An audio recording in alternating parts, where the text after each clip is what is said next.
Hi, my name is Erik Thor and I work with Neo-Jungian typology, and I want to talk about how an INFJ is under stress. So, the thing is here, anybody can be a thinker, anybody can act like a feeler, but the thing is, your personality is about who you are when you feel at your best. And when you are under stress, you might be good, but you're not at your best. The thing that happens here is, under stress, you still maintain your interest in what you're doing. You're still using your first function. So for an INFJ, under stress, introvert intuition is still strong. But the thing is here, the INFJ begins to improve their use of the introverted thinking function. The stress is causing them to open their third function. So they become more introverted, more thinking, more aloof, more cautious, more calm, more collected. So what you're starting to see here is somebody who is displaying avoidant and kind of dismissive tendencies. So under stress, they tend to be less open to new ideas, they tend to be more dismissive, they tend to be more critical, more perfectionistic, they tend to have a harder time listening to other people's ideas, they tend to get more hyper-focused, they tend to get more narrow in their interests. Usually an introvert intuitive with extroverted feeling can have a pretty large scope of interests, but an introvert intuitive with introverted thinking under stress tends to become kind of hyper-focused on one thing or one thought. And this thought is hard for them to let go of. Even in social situations, even at parties, they still go into this monologuing inner mood. While usually they aren't monologuing types. Usually an INFJ isn't a monologuer. Usually an INFJ is somebody who tends to be towards dialogue. They tend to be towards having a thought, having an idea, having a perspective, and wanting to share it with others. But with introverted thinking, this wanting to share disappears. This becomes more, they lean more towards holding on to themselves, preserving their own self. They start having more difficulty trusting others. They start reading into things that don't usually exist.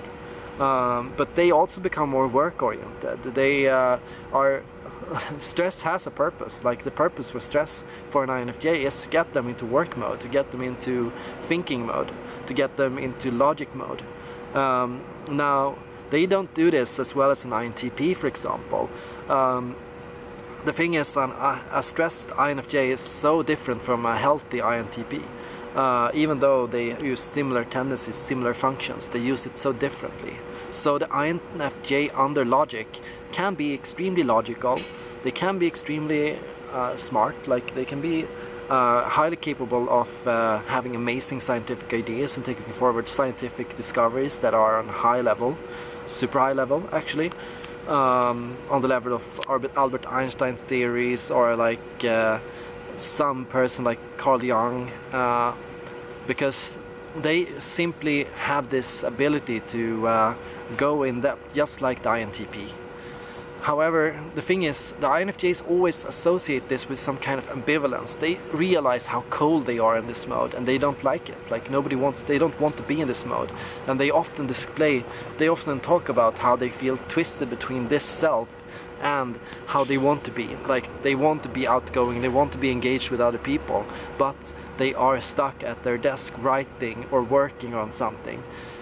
Now, sometimes it's hard for them to leave this mode because they get just so invested in what they're doing, and they realize like the importance of doing what they have set out to do.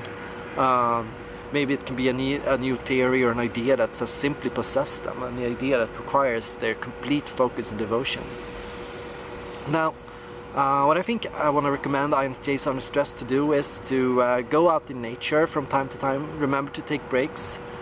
Use this mode, but use it with caution. Stress is good to some extent, but it's never good if it's permanent.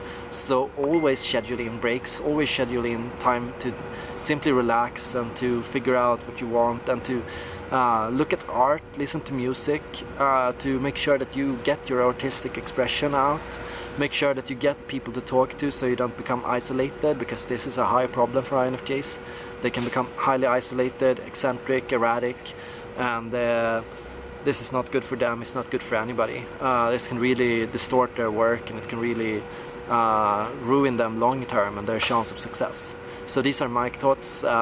This is what I want to share with you INFJs. I hope you enjoyed this video, and thank you a lot for watching.